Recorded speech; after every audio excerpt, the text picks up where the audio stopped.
Assalamualaikum warahmatullahi wabarakatuh. Saya Muhammad Dayani Ilham Nugraha dari semester 3B akan mereview kembali pada bab 2 penyertaan atau deal naming. Istilah penyertaan disebut juga turut campur dalam peristiwa pidana, turut berbuat delik, turut serta, deal naming, complicity, participation, dan yang lainnya. B. Pengaturan penyertaan. Secara umum, buku 1 bab 5 buku KUHP pasal 55 sampai 62.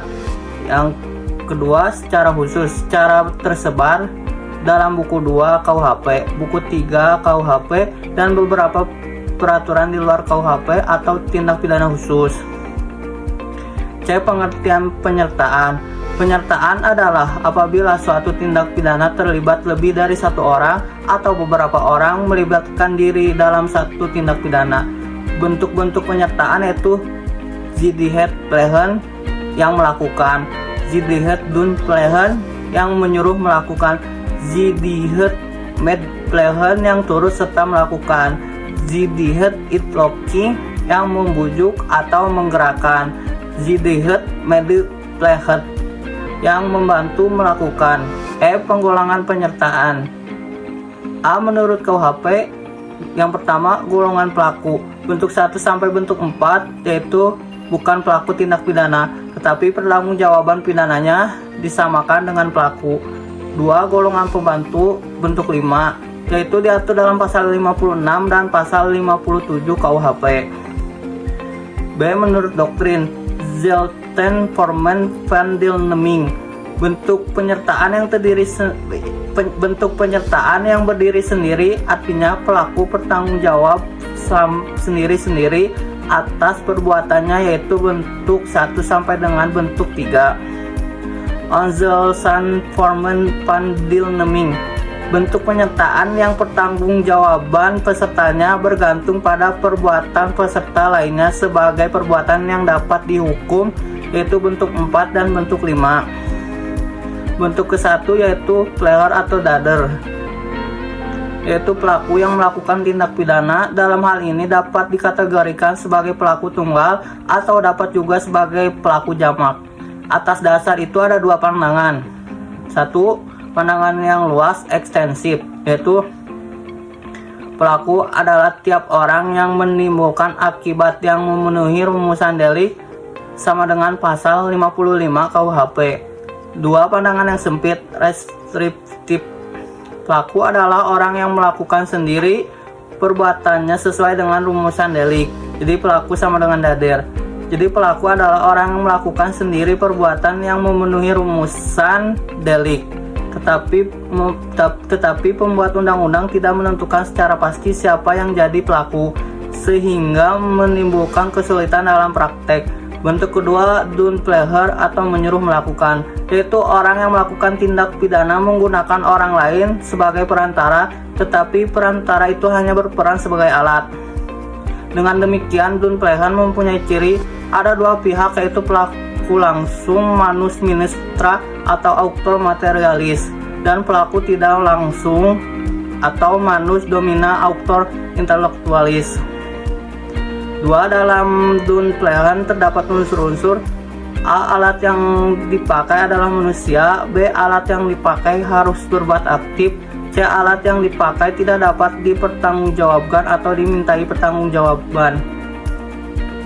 Penyebab tidak dapat dimintai pertanggungjawaban pidana terhadap orang yang disuruh adalah karena orang tersebut hanya berperan sebagai alat atau pelaku material yang didasarkan pada 1. Tidak dapat sempurna pertumbuhan jiwanya pada pasal 44, adanya keadaan yang memaksa pasal 48, ada perintah jabatan yang tidak sah pasal 51 ayat 2, adanya kekeliruan atau pemalsuan, tidak mempunyai maksud untuk melakukan kejahatan seperti diisyaratkan dalam undang-undang. Bentuk ketiga, turut serta melakukan atau mede plegen. KUHP tidak memberikan definisi, tetapi MPT memberikan pengertian bahwa orang yang turut serta melakukan mede plegen ialah orang yang dengan sengaja turut berbuat atau turut mengerjakan terjadinya sesuatu. Syarat-syarat serta melakukan mede plegen adalah Ada kerjasama secara sadar atau bersama working. Kerjasama di sini harus ditujukan pada suatu perbuatan yang berupa kejahatan. Ada kerjasama secara fisik ke summon working. Kerjasama di sini suatu delik yang ditujukan pada suatu akibat, yaitu adanya perbuatan yang berupa kejahatan dan perbuatan tersebut diatur dalam undang-undang. Untuk keempat, penganjur atau itlocking, yaitu orang yang menggerakkan orang lain untuk melakukan suatu tindak pidana dengan menggunakan sarana-sarana yang ditentukan oleh undang-undang. Jadi antara penganjur dengan menyuruh melakukan hampir sama, yaitu adanya usaha untuk menggerakkan orang lain sebagai pelaku material atau autor materialis. Perbedaannya adalah dalam penganjuran sarana yang digunakan diatur dalam pasal 55 ayat 1 sub kedua, yaitu diatur secara limitatif atau terbatas. 2. Dalam pemujukan orang yang memujuk disebut autor intelektual. Dalam pemujukan orang yang memujuk adalah disebut autor intelektualis, dan yang dibujuk atau digerakkan autor materialis. Pelaku material atau autor materialis dapat dimintai pertanggungjawaban secara hukum atau pidana karena melakukan perbuatan dengan sengaja dalam menyuruh melakukan atau dunplehen sarana untuk menggerakkan tidak ditentukan atau tidak terbatas atau imitatif. 2. Dalam menyuruh melakukan, orang yang menyuruh disebut manus domina, sedangkan orang yang disuruh adalah manus ministra.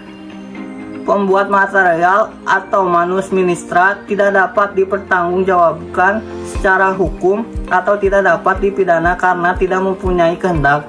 Syarat-syarat pemidanaan bagi penganjur atau penggerak yaitu ada kesengajaan untuk menggerakkan orang lain untuk melakukan perbuatan yang dilarang, menggerakkan atau menganjurkannya dengan daya upaya atau sarana-sarana dalam pasal 55 ayat 1 sub 2. Pembuat material yang tersebut dapat dipertanggungjawabkan secara hukum atau dapat dipidana. Maksud dari pasal 55 ayat 1 sub kedua adalah untuk kepastian hukum, untuk pedoman bagi hakim dalam pembuktian terhadap pengaturan daya upaya secara limitatif. Ini ada kritik dari Hozewinkel Suringa yang mengatakan, jika daya upaya tidak dibatasi, maka orang yang cerdik pandai dapat memakai daya upaya lain di luar KUHP atau di luar yang diatur oleh pasal 55 ayat 1 sub kedua. Misalnya ratap tangis, cerita-cerita keberhasilan dan lain-lain. Adapun daya upaya yang berupa paksaan, ancaman, dan penyesatan dapat masuk ke dalam bentuk menyuruh dan juga menggerakkan. Dasar ukurannya adalah apabila dorongan atau paksaan atau ancaman itu sangat kuat, maka itu adalah menyuruh, tetapi apabila tidak begitu kuat, maka masuk dalam menggerakkan. Bentuk kelima yaitu mediplehi atau pembantuan. Diatur dalam pasal 56 KUHP, yaitu ada dua bentuk. Yang pertama, pada saat kejahatan dilakukan, dalam hal ini tidak ditentukan bentuknya secara imitatif dalam undang-undang. Sebelum kejahatan dilakukan, dalam hal ini undang-undang memberikan batasan atau limitatif, yaitu berupa memberi kesempatan, sarana atau keterangan. Pertanggungjawaban pembantu yaitu KUHP mengatur pidana untuk pembantuan adalah lebih ringan daripada pelaku. Pasal 57 ayat 1 dan ayat 2 yaitu maksimum pidana pokok dikurangi sepertiga. Apabila kejahatan diancam pidana mati atau seumur hidup, maka maksimum pidananya adalah 15 tahun. Pertanggungjawaban pembantu yaitu pemidanaan untuk pelaku pembantu adalah lebih ringan dari pelaku. Pasal 57 ayat 1 dan ayat 2 KUHP yaitu maksimum pidana pokok dikurangi sepertiga ayat 1. Apabila kejahatan diancam hukuman pidana mati atau penjara seumur hidup, maka maksimum pidana untuk pembantu adalah 15 tahun ayat 2. Pengecualian terhadap prinsip di atas adalah pasal 30 Pengecualian terhadap prinsip di atas adalah pasal 333 ayat 4 merampas kemerdekaan orang untuk pembantu dipidana sama dengan pelaku. Yang kedua, pasal 231 ayat 3 penyimpanan barang pembantu dipidana sama dengan pelaku. Pidana tambahan untuk pembantu sama dengan pelaku pasal 57 ayat 3. Dalam pertanggungjawaban pembantu, KUHP menganut sistem tidak tergantung pada pertanggungjawaban pelaku pasal 57 ayat 4. Dalam pertanggungjawaban pidana bagi pembantu hanya dihitung yang sengaja dipermudah atau diperlancar beserta akibat-akibat saja. Pasal 58 KUHP Pasal 58 KUHP mengatur mengenai kualitas pribadi yang dapat menghapuskan, mengurangkan, atau memberatkan pengenaan pidana bagi pelaku tindak pidana. Pasal 58 ini adalah peringatan bagi praktisi, oleh karena itu ada dari Prof. Mulyatno dan Prof. Umar Seno Aji bahwa untuk pembantu hendaknya dipergunakan sistem fakultatif, yaitu pengenaan sanksi pidananya diserahkan kepada hakim. Penyertaan dengan kealpaan atau culpus delimning, tindak pidana yang disebabkan karena kealpaan pada prinsipnya tidak dapat dipidana karena tidak mempunyai unsur kesengajaan. Misalnya, 1. A memberi gunting pada B yang katanya mau menggunting kain tetapi ternyata digunakan oleh B untuk melakukan kejahatan.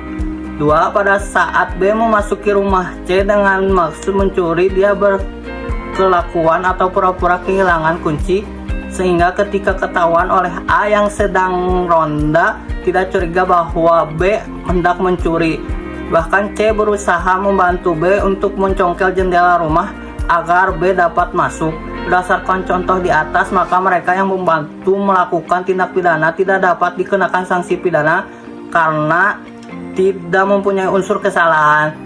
Sekian dari saya. Wassalamualaikum warahmatullahi wabarakatuh.